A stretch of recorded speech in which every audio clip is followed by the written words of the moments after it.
You're watching this because your body feels stuck. Maybe it feels constantly bloated, backed up, or just plain uncomfortable. Maybe you eat healthy, drink water, and even take fiber, but still nothing seems to help. Now, if you feel like you're carrying around what feels like a balloon in your stomach and relief never comes, this one's for you.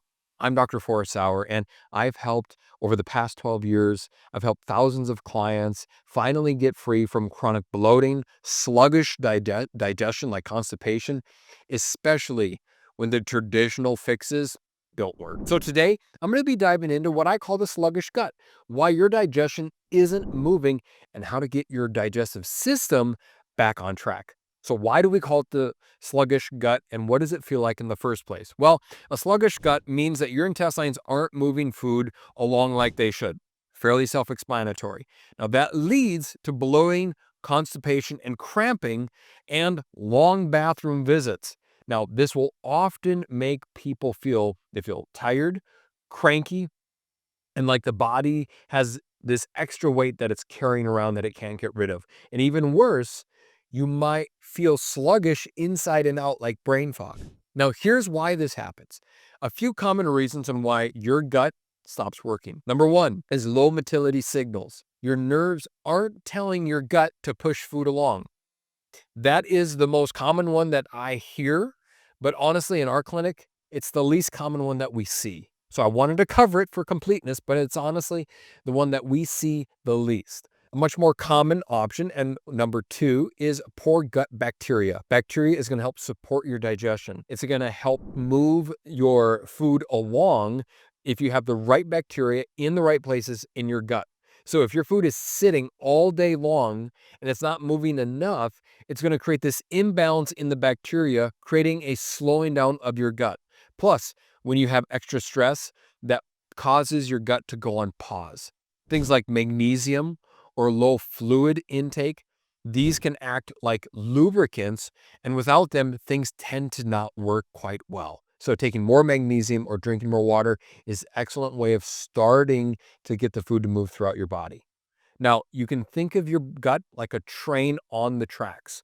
When everything's working right, the train moves forward very, very smoothly. But in a sluggish gut, it's like the tracks are jammed or the engine is stalling and it's not moving. So here's how to get the gut start moving again. There's 4 different things that we do time and time again, and it just simply works. Step number 1 is start the day with 25% of how much water that you should be drinking that day. Now, you should be drinking half your body weight in ounces in water every single day. So if you're 150 pounds, you should be drinking 75 ounces of water.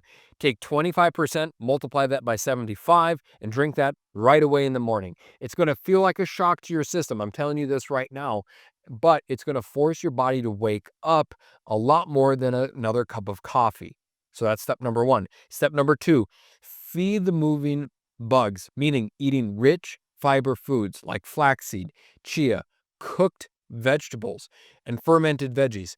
And stop feeding the bad bacteria. Stay away from the sugar. Stay away from the carbohydrates. Even if you're eating sugar-free, check the label of the food that you're eating. Sugar hides everywhere. Step number 3, move daily. Go on walks, do yoga, massage your abdomen. If you have problems in your abdomen, start pushing down on the guts. That's going to force those muscles in the gut to start moving along and start to get that gut train moving again. So this is going to help wake up the pressure sensors that are going to tell your gut it's time to move. Now, step number 4, resetting your secret weapon, which is what I've already covered. It is hydration and bedtime routines. Aim for half your body weight in ounces every single day, 25% of that before your morning cup of coffee, plus electrolytes. It's dynamite for getting your gut to start moving again. Strict, consistent wind downs. A lot of us have wake up times like an alarm in the morning. Not a lot of us have an alarm at night. So timing when we go to bed is going to help getting your body in a rhythm. Also, let's have realistic results. When clients follow these 4 steps, what happens is their bloating fades. It goes away.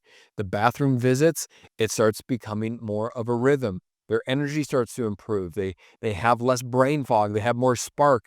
They have more life in them because their gut's actually functioning. The cramping and uncomfortable fullness that they're feeling, like this rock inside their stomach, goes away. And it's simple. These 4 steps are simple, but when you do it consistently, this is why it works. So if you're worried that you're like, yeah, but I've tried all of this before and it didn't work, this isn't a quick fix. It's a system reset. But if you do these very, very consistently and sustainably, and you do them on a regular basis, your body is going to heal. And this is not just simply a complete lifestyle overchange. These are small, simple steps that you can do that go deeper. And these are simple steps that go deeper than just the simple band-aid approach. And you don't have to overhaul your whole life to do this. Just do it step by step. Now, if you're tired of feeling like you're backed up and bloated and uncomfortable, this could be the shift that you've missed. So if you want to figure out if you have the sluggish gut, you can click on the link below and take the gut health assessment. And if you want to see more videos like this, you can click on this video right here to watch more.